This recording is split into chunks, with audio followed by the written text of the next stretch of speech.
Uma vila nas montanhas tem sofrido ataques constantes de um Fenrir de rank S, então eles gastaram todas as suas economias para contratar um grupo de rank SS para derrotá-lo. Os membros do Flaming Dragon Fang são alguns dos aventureiros mais fortes do mundo, cada um com suas próprias habilidades únicas. Mas então a Kurt, cuja única utilidade é fazer tarefas domésticas, então ele se esconde atrás de um muro para evitar se machucar. No entanto, Kurt é a primeira pessoa que o Fenrir ataca assim que chega, sendo lançado pelos ares. Os outros membros do grupo se preparam para o combate. Golv ordena que Bandana imobilize o Fenrir, então ela puxa seu fio e o amarra, mas um segundo depois, o Fenrir a lança contra a parede, quebrando suas costas.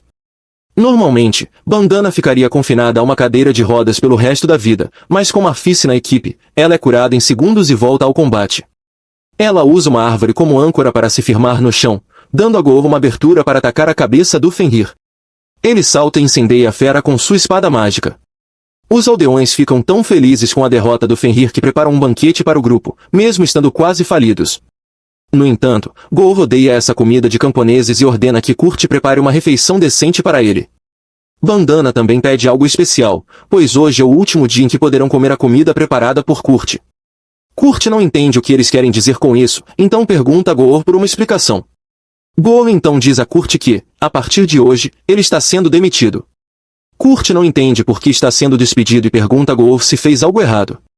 Golv responde que o problema é que Kurt não está fazendo o suficiente.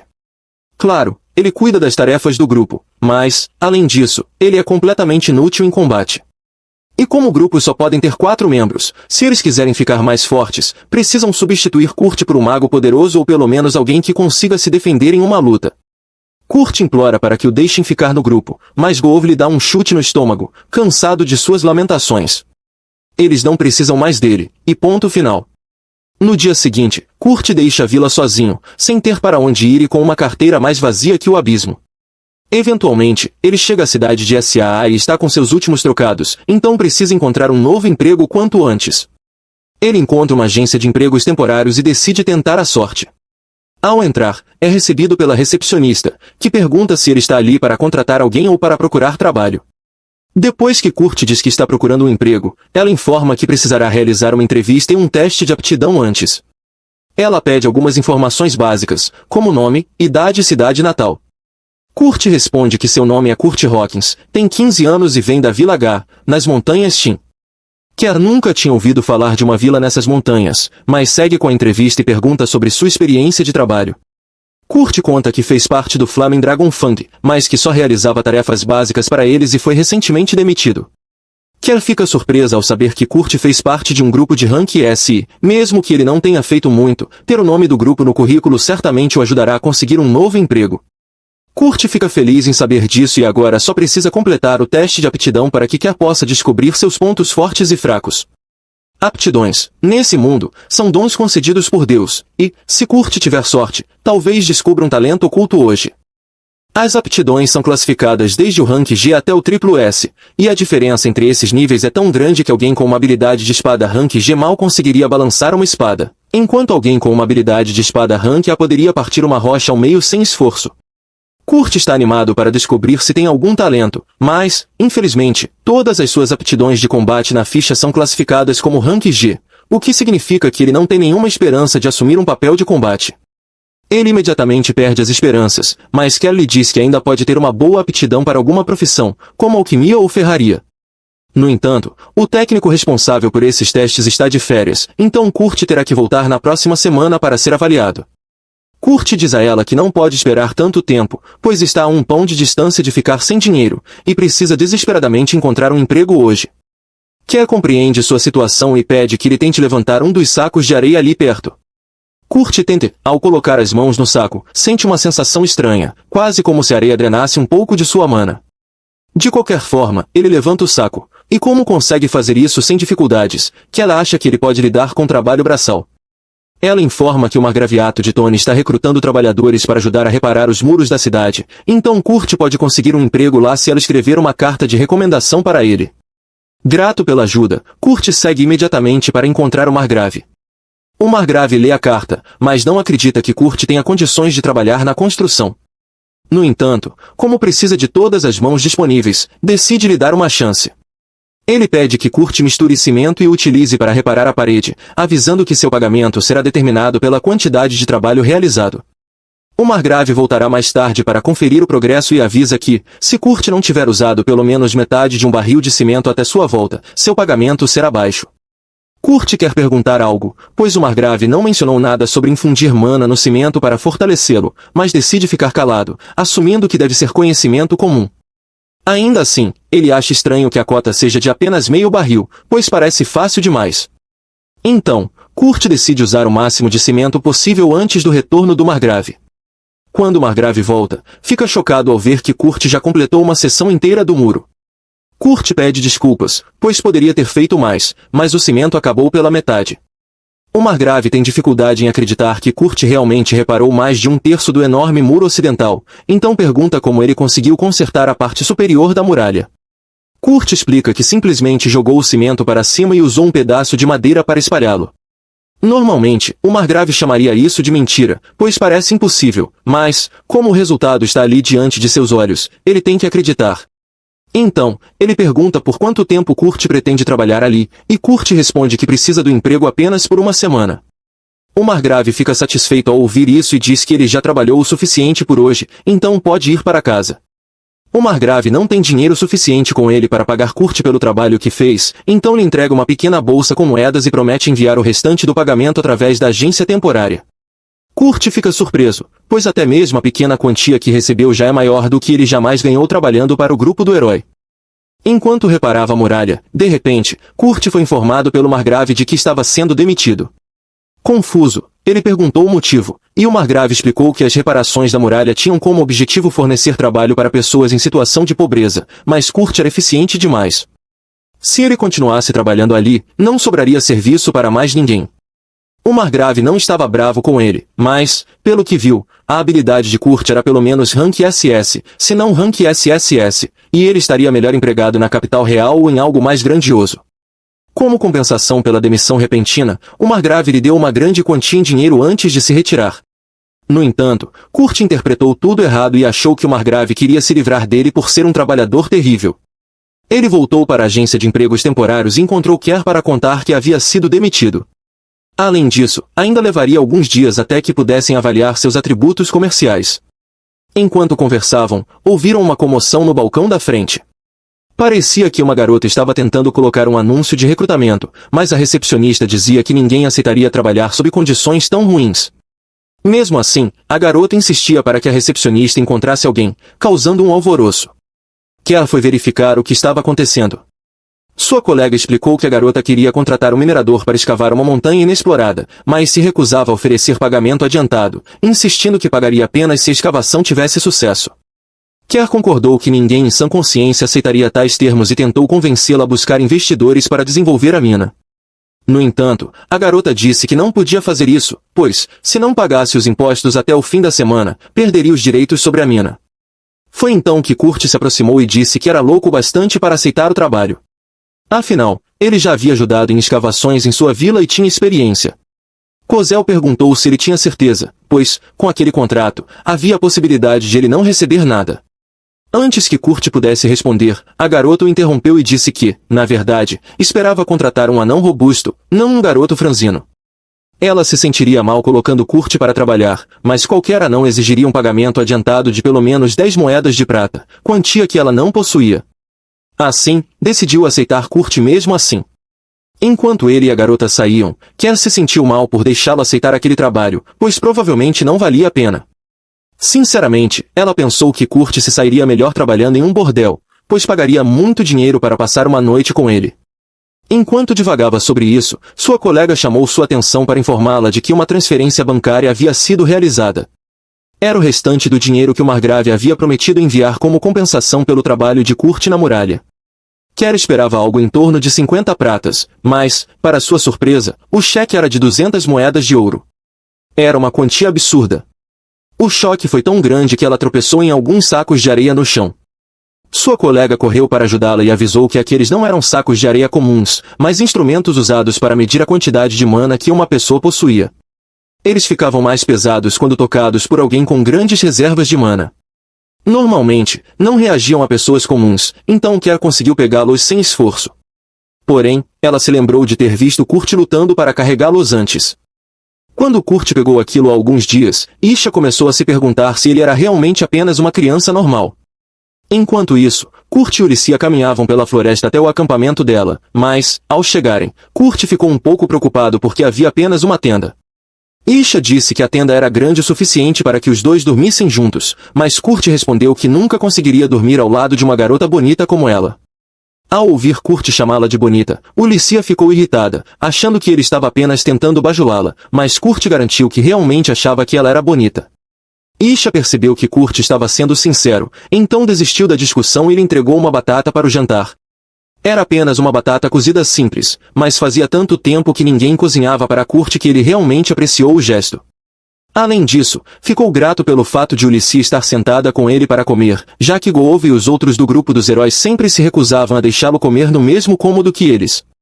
Mais tarde naquela noite, Kurt e Ulissia foram dormir, mas Kurt estava tendo dificuldades para pegar no sono porque Ulissia tinha ido para a cama apenas de roupa íntima.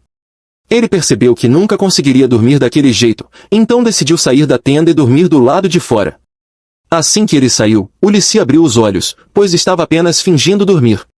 Ela propositalmente foi para a cama de roupa íntima para ver se Kurt era o tipo de pessoa que a atacaria enquanto dormia, mas agora sabia que ele era um bom rapaz. Na manhã seguinte, Ulissia acordou e saiu da tenda. Encontrou Kurt dormindo encostado em uma árvore e se sentiu um pouco mal por tê-lo feito dormir do lado de fora. No entanto, ao se aproximar, notou que sua jaqueta estava consertada. Quando Kurt acordou, ela perguntou se foi ele quem a costurou, e ele confirmou. Impressionada com o talento dele para a costura, Ulissia começou a se perguntar se ele também seria realmente bom em mineração, mas já era tarde demais para procurar outra pessoa, então o melhor era começar logo o trabalho. Kurt perguntou se ela já tinha decidido um local para minerar, mas Ulissia respondeu que apenas cavaria em lugares aleatórios e torceria para encontrar minérios valiosos. Kurt disse que ela nunca encontraria nada daquele jeito e que conhecia um método muito mais eficiente. Ele levou Ulissia para uma parte da montanha e, depois de observar o terreno por um momento, encontrou uma rocha cheia de pedras preciosas. Ulissia ficou chocada com a facilidade com que ele encontrou aquilo, e, em poucos minutos, Kurt localizou todas as gemas daquela região da montanha. Ela mal conseguia acreditar, pois, se vendesse todas aquelas pedras, poderia pagar sua dívida. No entanto, Kurt disse que ela não podia vendê-las. Ulissia achou que ele estava certo, já que Kurt foi quem as encontrou, então ele teria direito ao dinheiro. Mas esse não era o ponto de Kurt e ele estava apenas tentando explicar que as pedras seriam muito mais valiosas se ele as transformasse em cristais mágicos primeiro. Ulissia ficou preocupada com essa ideia, pois, segundo ela, havia apenas 10 magos em todo o reino habilidosos o suficiente para transformar gemas em cristais mágicos. No entanto, enquanto ela falava, Kurt já havia terminado de transformar uma pedra em um cristal mágico. Ulissia ficou sem palavras, pois Kurt não apenas criou um cristal mágico, mas fez isso instantaneamente, quando até mesmo os magos mais experientes levavam pelo menos uma hora para criar um único cristal. Depois de transformar todas as pedras em cristais, Kurt permitiu que Ulissia fosse vendê-los. Ela então partiu para a cidade, enquanto ele permaneceu na montanha, pois ainda tinha algumas coisas a fazer. Ulissia foi até a agência alfandegária da cidade e disse que queria vender alguns cristais mágicos na capital real, mas os cristais mágicos eram extremamente valiosos. O agente da alfândega perguntou a Ulissia onde ela conseguiu aqueles cristais. Não havia como ele acreditar se ela dissesse que um garoto aleatório os criou, então ela mostrou seu emblema da família real para que ele parasse de fazer perguntas. Isso era, na verdade, um blefe, já que ela deixou de trabalhar para a família real há algum tempo, mas eles simplesmente esqueceram de recolher seu emblema. No entanto, funcionou, e o agente permitiu que ela usasse o círculo de teletransporte para ir até a capital. Ao chegar lá, Ulissia foi direto para a loja de uma velha amiga e informou a Mimiko que tinha algumas gemas mágicas para vender. Mimiko deu uma olhada nelas, e à primeira vista, não pareciam valer muito. No entanto, após uma inspeção mais cuidadosa, percebeu que continham 10 vezes a quantidade normal de mana, tornando-as incrivelmente valiosas. Mimiko determinou que cada cristal valia 10 moedas de ouro. Ulissia ficou sem palavras ao perceber que Kurt havia lhe dado 50 desses cristais, e Mimiko casualmente lhe entregou uma bolsa contendo 500 moedas de ouro. Antes que Ulissia pudesse sair, Mimiko fez 2 pedidos. Primeiro, queria que Ulissia prometesse vender cristais como aqueles exclusivamente naquela loja, pois seria um desastre se cristais tão poderosos começassem a circular sem controle. Em segundo lugar, queria saber o nome da pessoa que os criou. Ulissia concordou com a primeira condição, mas disse que não podia revelar a identidade do criador dos cristais sem a permissão dele. Mimico, sendo uma maga da corte da família real, tentou usar sua posição para obrigar Ulissia a revelar a informação. No entanto, como Ulissia não trabalhava mais para a realeza, não tinha obrigação de obedecer. Percebendo que não conseguiria arrancar a verdade dela, Mimico ao menos pediu que garantisse que esse misterioso mago não fugisse para outro reino. Além disso, queria que Ulissia dissesse a ele que, caso aceitasse trabalhar para a família real, ela estava disposta a conceder-lhe o título de conde, além de acesso total ao laboratório de pesquisa real e todos os seus benefícios. Ulissia então deixou a loja de Mimico e, na manhã seguinte, retornou à montanha para encontrar Kurt. No entanto, ao chegar lá, ficou chocada ao descobrir que, no tempo em que esteve fora, Kurt havia construído uma casa inteira. Deixando isso de lado, Ulissia explica que uma amiga quer contratar Kurt como mago real. Se ele aceitar a posição, será tratado como nobre, garantindo um bom salário e benefícios. Mesmo assim, Kurt acha difícil acreditar que estão realmente lhe oferecendo um cargo tão impressionante, mas Ulissia garante que a oferta é genuína. Ela pergunta o que ele quer fazer, mas Kurt diz que vai recusar. Ulissia não consegue acreditar que ele recusaria, pois qualquer um aceitaria a chance de se tornar um mago real, e eu também fiquei chocado, porque o motivo de Kurt é bem idiota. Ele acha que não merece estar em uma posição acima dos outros e ainda espera voltar a ser o ajudante de tarefas da Guilda Dragão Flamejante, mesmo que tenha que implorar para ser readmitido. Falando na Guilda Dragão Flamejante, eles estão levando uma surra de um monstro em forma de árvore. Golova não consegue usar sua magia de fogo por algum motivo, então pede para Marlapistes Marmista curá-lo. Ela já estava tentando fazer isso há um tempo, mas sua magia de cura não está funcionando como normalmente. Golova pede para o novato lançar alguma magia de fogo para derrotar a árvore, mas ele não sabe como usar esse tipo de magia, e de qualquer forma, essa era a função de Golova. A química do grupo foi completamente por água abaixo sem Kurt lá para manter tudo unido, e Bandon é o único que percebe que o grupo está se desintegrando. Voltando a Kurt, seu trabalho atual ainda é ajudar Ulissia a minerar gemas, e ele diz que encontrou uma boa gema ontem, então poderá conseguir muito mais para ela. Ulissia agradece pelo entusiasmo dele, mas está preocupada que Kurt possa estar cansado por todo o trabalho que fez no dia anterior. No entanto, ele diz para ela não se preocupar, pois dormiu 6 horas na noite passada. Ulissia fica chocada ao ouvir isso e começa a fazer cálculos mentais para entender como Kurt conseguiu construir uma casa inteira e ainda assim dormir 6 horas. Mas Kurt interpreta isso como se Ulissia estivesse brava por ele ter dormido demais, então se desculpa e diz que vai compensar sua preguiça.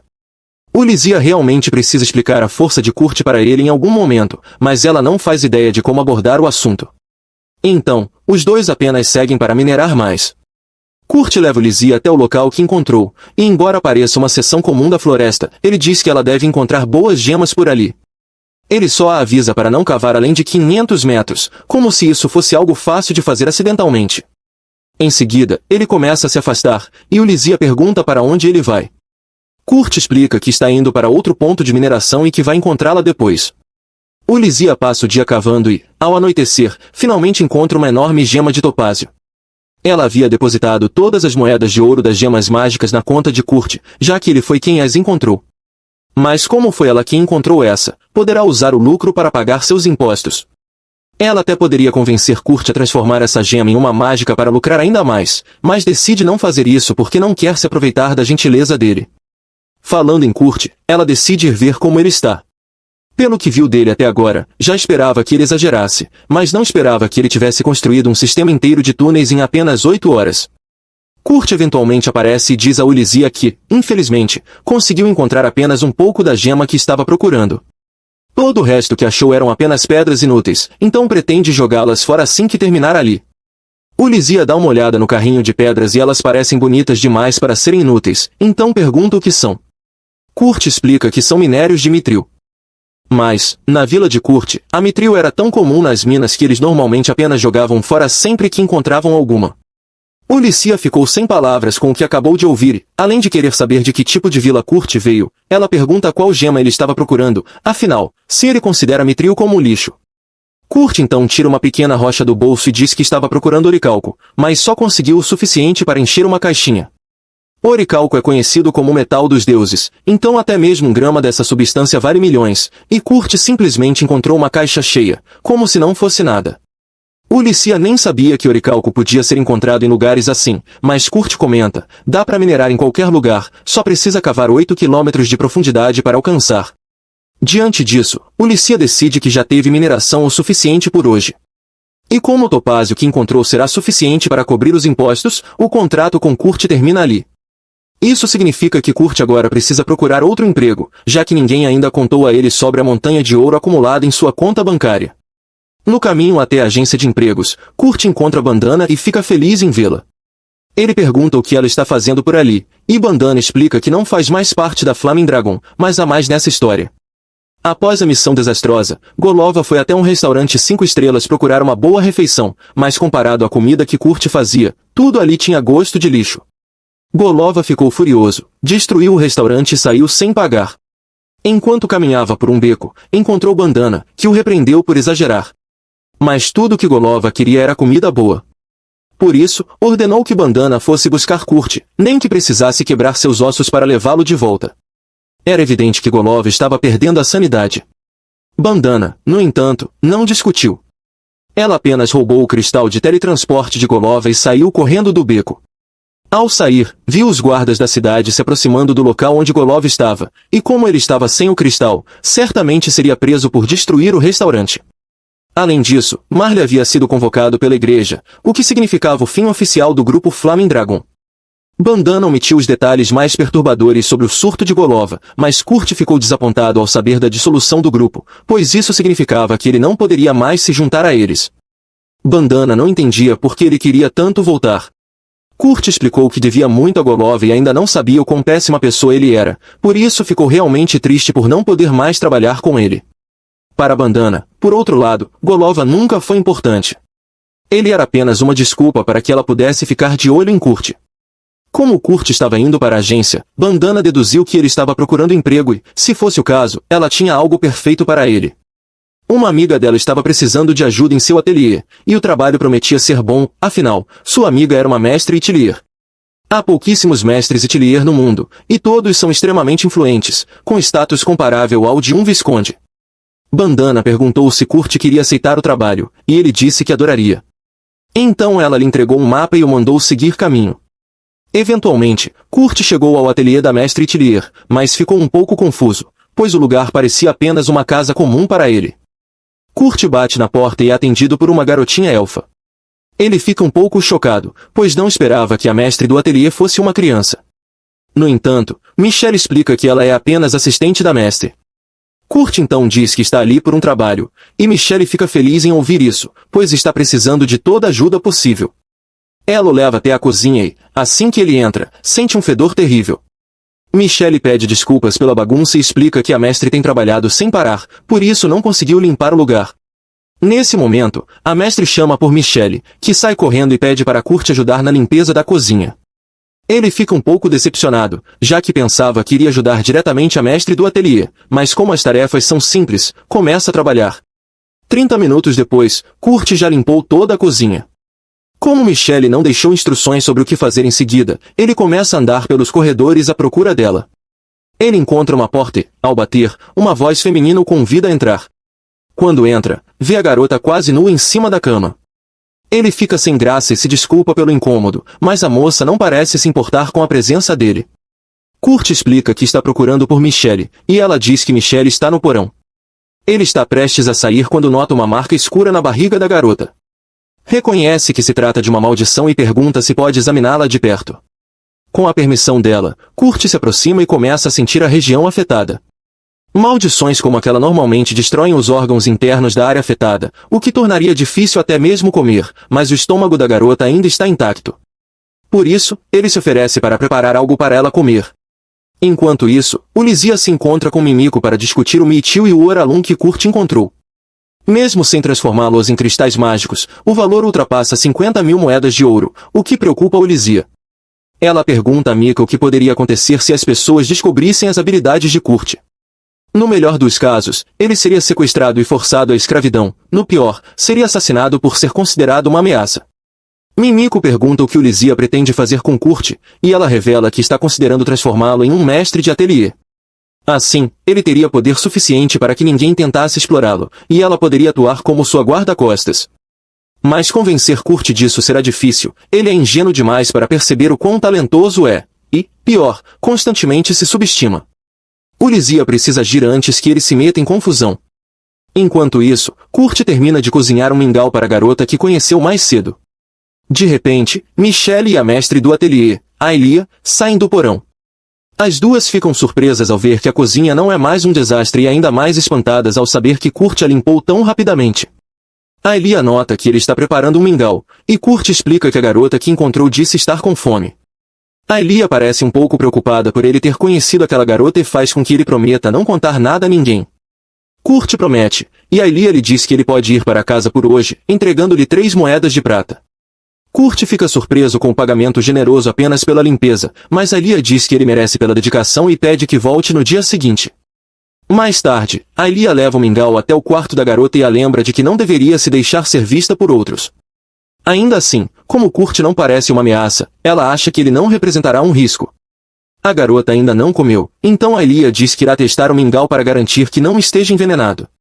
No entanto, ela se recusa, afirmando que, mesmo tendo conversado com Kurt por pouco tempo, sua intuição diz que ele é uma boa pessoa. Além disso, não faria sentido envenená-la agora, quando a maldição já está tão avançada. Ela passou a vida toda desconfiando de todos ao seu redor e, pela primeira vez, quer confiar plenamente em alguém. Aelia compreende e permite que ela coma. Porém, ao dar a primeira colherada, a garota começa a suar muito e cai no chão. Aelia pensa que Kurt realmente a envenenou e se prepara para caçá-lo, mas de repente a garota se levanta dizendo que está bem, melhor do que nunca, na verdade, porque a maldição foi quebrada. Aelia não consegue entender como isso foi possível, já que uma maldição daquele tipo não é fácil de remover, mas não há dúvidas de que foi o alimento de Kurt que causou isso. Nesse mesmo momento, a organização secreta responsável por lançar a maldição em Lê se reúne, pois acabam de descobrir que ela foi quebrada. Eles esperavam matá-la à distância com a maldição, mas agora precisarão recorrer a medidas mais drásticas. Naquela noite, Aelia e Lê vão até a loja de Mimico, pois tem algo urgente a tratar. Lê retira o capuz, e assim que Mimico e Ulysses veem seu rosto, reconhecem-na como a terceira princesa da nação. Aelia explica que uma poderosa maldição foi colocada em Lê numa tentativa de assassinato. Elas ainda não sabem quem está por trás disso, mas Lê é a única filha entre o rei e a princesa Fran do reino Gurumaku, o que faz dela um símbolo de paz entre as duas nações, e Selma claramente está tentando provocar uma guerra. Mimico fica aliviada por Lê estar bem, mas surpresa ao saber que ela quebrou uma maldição tão poderosa. Lê, então, esclarece que não fez isso sozinha, foi um homem chamado Kurt quem a libertou. Ao ouvirem o nome dele, Mimico e Ulysses entram em pânico. Uli ainda tem dificuldade em acreditar que a maldição que assombrava ali há anos foi desfeita com uma tigela de mingau. Agora ela já sabe que Kurt é capaz de coisas malucas, mas ela literalmente o deixou sozinho por meio-dia e ele acabou salvando a princesa. Eles vão recompensar Kurt pela ajuda em algum momento, mas antes disso, Mimico acha importante rastrear quem foi o responsável pela maldição. Normalmente, há feitiços anti-maldição no quarto de Lisa, então alguém deve ter mexido neles antes que ela fosse amaldiçoada. Apenas 3 pessoas no reino tinham acesso ao quarto de Lisa na época. O filho de Riscats, o general da Força de Expedição Real, Trista Mainol, o bispo da igreja, Isidora, a terceira rainha do reino. No entanto, eles não podem sair fazendo acusações sem provas, então precisarão de evidências concretas antes de agir. Aelia sugere que montem uma armadilha para atrair o culpado, e ela já tem a ideia perfeita em mente. Lee acabou de completar 15 anos recentemente, então, pelas tradições reais, ela precisa sair de casa e treinar por 1 ano. As pessoas por trás da tentativa de assassinato com certeza tentarão alcançá-la novamente, então Aelia planeja criar um falso mestre de ateliê e dizer que Lee foi enviada para treinar lá. Os assassinos provavelmente tentarão obter informações sobre o mestre do ateliê para planejar um ataque. Quando fizerem isso, cairão direto na armadilha de Aelia. Mas para isso, precisam encontrar alguém com boas conquistas para interpretar esse mestre falso, e Ulysses tem a pessoa perfeita em mente. Ela mostra a Aelia um dos cristais mágicos que Kurt fez, e assim que Aelia o vê, não tem dúvidas de que é o cristal da mais alta qualidade que já viu. Falando em Kurt, no dia seguinte ele voltou à casa de Aelia para trabalhar, mas quando chega lá, vê um bilhete na porta dizendo que ela não está. Ele então encontra Michelle e pergunta o que está acontecendo, e Michelle explica que, depois que ele foi embora ontem, Aelia saiu de repente com Lee e não voltaram desde então. Infelizmente, isso significa que não há trabalho para Kurt hoje, então ele sai decepcionado e vai até a guilda comer alguma coisa. Enquanto está comendo, houve uma conversa na mesa ao lado. Um grupo está em pânico porque seu carregador ficou doente, e sem ele não conseguirão cumprir a próxima missão. Eles não têm tempo para anunciar a vaga, então provavelmente terão que cancelar tudo. Kurt pensa um pouco e tem certeza de que pode fazer o trabalho de carregador, então se aproxima da mesa e se apresenta. Ele diz que ouviu a conversa e, apesar de ser péssimo em combate, acredita que pode ser útil ao grupo como carregador. Stina debocha da ideia de Kurt se tornar o carregador deles, dizendo que um garoto franzino como ele nunca aguentaria tanto esforço. Quem dá um tapa na cabeça dela e se desculpa com Kurt pelo comportamento rude da irmã, mas também acha que Kurt não conseguiria lidar com o trabalho. É uma função que exige muito fisicamente, especialmente porque o grupo está atrás de golems que pesam mais de 200 kg. No entanto, Kurt diz que pode carregar 200 kg facilmente. Para provar, ele levanta Danzo e quem é ali mesmo, sem esforço, mesmo com quem vestindo mais de 150 kg de armadura. Kurt definitivamente provou que é capaz, então o grupo concorda em contratá-lo como carregador. Enquanto vão para o local da missão, todos se apresentam adequadamente para Kurt. Quem é o guerreiro pesado do grupo, mas apesar de carregar uma espada, costuma lutar apenas com os punhos. Danzo é um samurai e Stina é uma arqueira.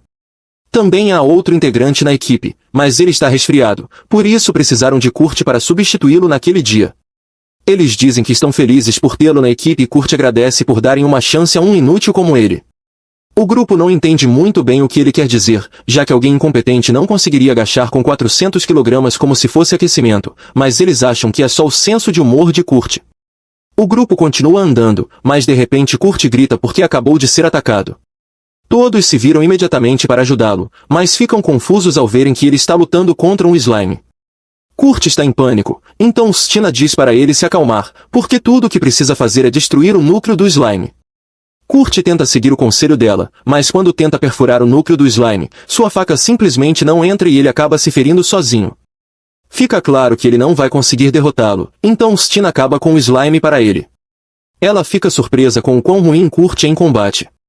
Ele mencionou que sua habilidade de luta era quase nula, mas ela não achava que fosse tão ruim assim. Kurt se desculpa por ser tão inútil, mas todos dizem para ele não se preocupar, porque o trabalho dele é apenas carregar os itens da missão, então ele pode deixar a luta para eles. Kurt mal consegue acreditar no que está ouvindo, ele falhou miseravelmente, mas seus companheiros de equipe não estão bravos com ele. Isso é totalmente diferente de como era tratado quando fazia parte da Dragon Funk, então ele está feliz por ter encontrado colegas tão gentis. Eventualmente, eles chegam até a caverna, mas está bem escuro, então Stina espalha um pouco de musgo luminoso para clarear o ambiente. Assim que a caverna é iluminada, Kurt nota um cocô em uma pedra e pergunta a Stina se deveria se preocupar com aquilo. Ela responde que é cocô de goblin e, considerando quão fresco está, é provável que haja um ninho de goblins por ali. Kurt começa a entrar em pânico de novo, já que se ele mal consegue lidar com um slime, não há chance de vencer um goblin. Mas quem diz que ele não precisa se preocupar, pois o resto do grupo pode lidar com alguns goblins, embora, se eles encontrarem uma horda inteira de goblins eles não teriam chance de sobreviver, então precisam evitar isso a todo custo. Assim, continuam indo mais fundo na caverna.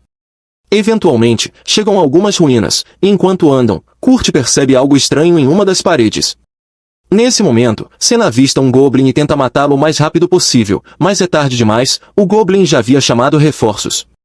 Agora, eles conseguem ouvir uma enorme horda de goblins se aproximando pela frente e por trás. Os relatórios não mencionavam que haveria tantos goblins ali, e agora eles não têm para onde correr. S.A. se vira para Danzo para perguntar se ele tem um plano, mas com essas probabilidades, a única coisa que podem fazer é se preparar para uma morte brutal. Kurt então fala e diz a todos que encontrou uma passagem secreta na parede. É uma ótima notícia, mas mesmo com a passagem, eles não conseguiriam correr mais rápido que os goblins, então precisam de uma distração. Danzo e Kans trocam um olhar com Senna, e ela entende o que estão pedindo. Leva Kurt para dentro da sala secreta e fecha a porta atrás dele. Kurt não entende por que ela fez isso, já que Danzo e Kans ainda estão do outro lado da porta, mas era exatamente o que eles queriam. Kans diz a Kurt que os goblins os rastreariam se todos fugissem juntos, então ele e Danzo vão tentar atraí-los para longe e ganhar tempo para que Kurt e Senna escapem. Kurt não quer deixá-los para trás, mas Senna diz que não podem voltar. Ela também não quer abandonar seus colegas, mas Kurt não tem nenhuma habilidade de combate e as habilidades de luta dela são medianas, então eles só os atrapalhariam. Além disso, ela diz que tem certeza de que Danzo e Kans vão encontrar uma forma de sobreviver, o que era puro otimismo, já que Danzo e Kans sabem que vão morrer ali. No entanto, eles não se arrependem da decisão, pois morrer para proteger os amigos é a maior honra que um guerreiro pode ter. Senna diz a Kurt que precisam continuar, então espalha um pouco de musgo luminoso pela área para procurar uma saída. Mas, para seu horror, descobre que aquilo não é uma sala secreta comum, é uma sala de chefe, e agora estão presos ali com um dragão de ferro. Enquanto isso, de volta à cidade, Lee quer encontrar Kurt novamente e pede a Ulissia para levá-la até a estalagem dele. Depois que Ulissia arromba a porta, ela e Lee entram no quarto de Kurt, mas para surpresa delas, ele não está lá. De repente, ouvem uma voz dizendo que, se estão procurando Kurt, ele foi em uma missão nas cavernas do Nordeste. Ulissia não faz ideia de quem está falando, então corre para fora do quarto para confrontar essa pessoa, mas quando chega lá fora, Ben já desapareceu. Ela fica confusa com o que aconteceu, mas sabe que Kurt realmente está nas cavernas do Nordeste, o que significa que pode estar em grande perigo. Pelo que Ulissia sabe, um programa de treinamento para caçar goblins foi realizado recentemente perto dessas cavernas, então alguns goblins sobreviventes podem ter formado um ninho por lá. Ulissia diz a Lee para esperar ali, pois vai ajudar Kurt. Mas Lee diz que quer ir também. Ulissia não acha que isso seja uma boa ideia, já que levar uma princesa para dentro de uma caverna cheia de monstros não é exatamente seguro, mas Lee vem treinando magia desde pequena e está confiante de que pode se defender. Além disso, Ulissia deveria estar protegendo-a, então seria imprudente deixá-la sozinha. Ulissia acaba concordando em levá-la, então as duas seguem para a caverna. Pelo musgo luminoso fresco nas paredes, percebem que alguém esteve ali recentemente. Lee lança um feitiço de aprimoramento sensorial em si mesma, e Ulissia pensa que ela vai tentar escutar sinais de Kurt, mas Lee se ajoelha e começa a farejar o chão. Ela só esteve com Kurt por uns 10 minutos, mas isso foi tempo suficiente para memorizar o cheiro dele. Depois de farejar um pouco mais, ela capta o cheiro de Kurt e também houve uma luta acontecendo naquele corredor. Ela alerta Ulissia e a impulsiona com um feitiço de aumento de atributos para ajudá-la na luta. Danzo e Cães têm resistido bem contra os goblins por um tempo, mas não vão aguentar muito mais. Felizmente, antes que algum deles sofra ferimentos mortais, Ulissia aparece e derrota todos os goblins com um único golpe. Enquanto isso, dentro da sala secreta, Senna cai de joelhos em desespero, pois não há como vencer um golem dragão. Ela pede desculpas a Kurt por tê-lo arrastado para aquilo, já que agora os dois vão morrer ali. Mas Kurt diz que não há com o que se preocupar, pois já lidou com vários desses antes. Ele começa a caminhar em direção ao dragão e, quando está prestes a atacá-lo, salta no ar e pousa em sua cauda. Kurt então usa sua adaga e, com um leve toque, corta completamente a cauda do dragão. Em seguida, faz o mesmo com todos os membros do monstro. Senna mal consegue acreditar que o cara que não conseguia nem matar um slime agora está derrotando um dragão com tanta facilidade. Ela fica até um pouco assustada, mas Kurt não entende por que, para ele, minerar golems é algo normal. Logo depois, Ulissia invade a sala secreta para ver se Kurt está bem e o encontra em pé diante de um monte de partes do golem dragão. Kurt fica feliz em vê-la e pede que ela salve seus amigos, pois Danzo e Cães ainda podem estar em perigo. Mas Ulissia o tranquiliza dizendo que já salvou os dois, embora estejam um pouco feridos, vão ficar bem. Agora que todos estão seguros, reúnem-se na sala secreta para conversar. Primeiro, Cães e Danzo agradecem a Ulissia por salvá-los, já que teriam morrido sem a ajuda dela. Mas Ulissia diz que não precisam se preocupar com isso. O mais importante é que ela tem algo a dizer a Kurt.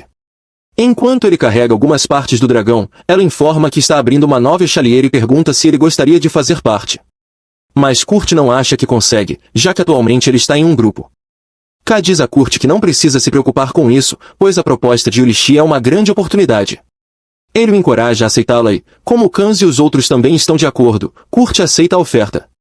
E Ulissia também menciona que precisa contratar alguns aventureiros para proteger a loja Talir, então pergunta a Cães e aos demais se estariam dispostos a assumir esse papel, e eles dizem que adorariam. Como essa é uma notícia tão boa, K sugere que façam uma festa assim que voltarem para a cidade. Falando em cidade, Ulissia lembra Kurt de realizar a avaliação de suas habilidades assim que estiver de volta à agência, pois encontrou alguém que pode conduzir a avaliação para ele. Algumas horas depois, Kurt chega à agência e é apresentado a Mimiko. Ela se apresenta como uma maga da corte real e diz que ouviu falar muito sobre as impressionantes habilidades dele, por isso está ali para avaliar suas habilidades não combativas. Após a avaliação, Mimiko diz a Kurt que todas as suas habilidades não combativas estão no nível B. No entanto, isso era uma completa mentira. De acordo com a leitura que fez, todas as habilidades de Kurt estão no nível SSS, e sua reserva de mana é maior do que qualquer coisa que ela já viu antes. Ela está aliviada por ter sido a responsável por realizar o teste de aptidão, pois seria um desastre nacional se alguém descobrisse o quão poderoso Kurt realmente é. Na verdade, provavelmente teriam que eliminar qualquer testemunha imediatamente, o que é uma péssima notícia para Kyushel, já que ela acabou de ouvir tudo isso.